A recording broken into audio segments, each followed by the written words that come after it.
In the 1950s, businesses grew and expanded as companies merged to create bigger corporations. The use of machines for specific tasks led to a decrease in blue-collar jobs, which are related to industry, and an increase in white-collar jobs in the professional and service sectors. Big companies grew even more by creating conglomerates, which were large companies that owned smaller businesses in different industries. Another way companies expanded was by using franchising. This involved offering the same products or services in different places, such as fast food restaurants. During this time, certain big companies provided high-paying and stable employment opportunities to workers. However, they required employees to conform and discouraged them from questioning the existing norms. Employees who adopted this conformity were occasionally called company individuals. Companies prioritized loyalty over creativity and encouraged standardization in their workforce and products. Criticism of this conformity was expressed in books like The Organization Man.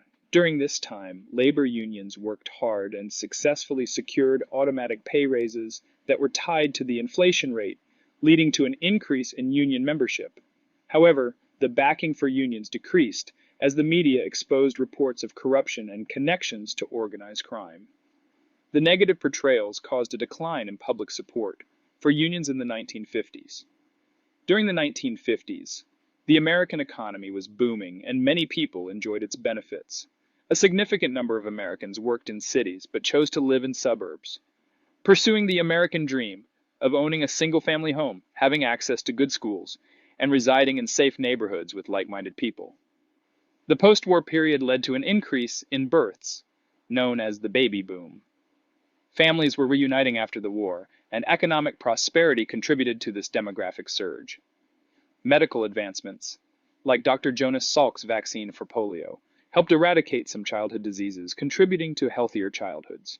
The baby boom created a demand for children's products in schools. To address these needs, Congress passed legislation to fund student loans for college education and improve science, math, and foreign language instruction in elementary and secondary schools. Dr. Benjamin Spock's popular baby care book provided advice to many parents during this time.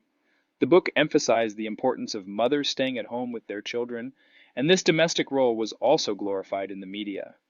However, many women felt isolated and unfulfilled at home. By 1960, approximately 40% of mothers worked outside the home, though their career opportunities were typically limited to office support, nursing, and teaching. Even when women performed the same work as men, they were paid less. Women who attended college received little financial assistance. With increased leisure time, suburban life fostered a sense of conformity. Families engaged in similar social activities as their neighbors, spending time and money on leisure pursuits, including sports and reading books and magazines. Youth activities like scouting and Little League also gained popularity. Television became a major entertainment source, and Americans enjoyed watching sports and other programs on TV.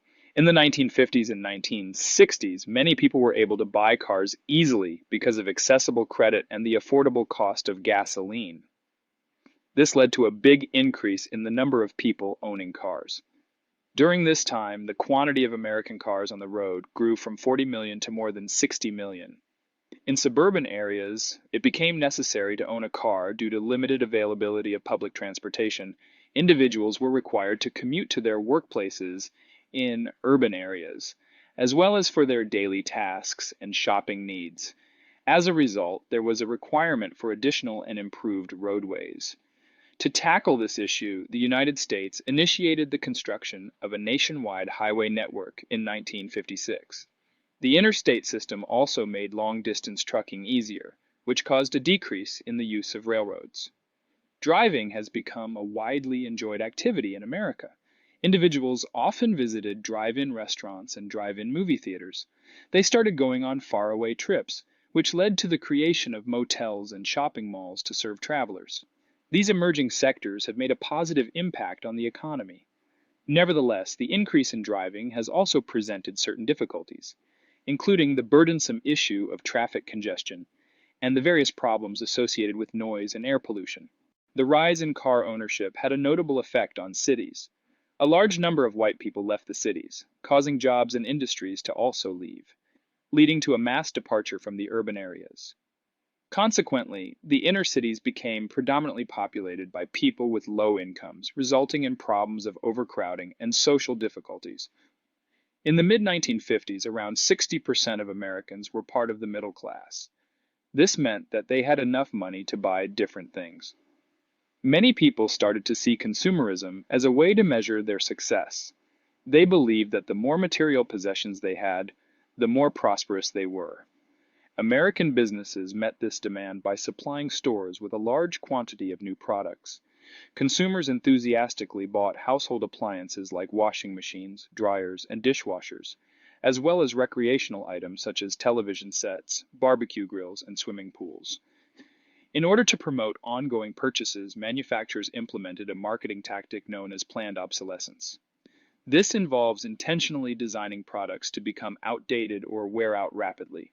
Consequently, individuals were more inclined to get rid of older possessions in order to purchase the most recent new models.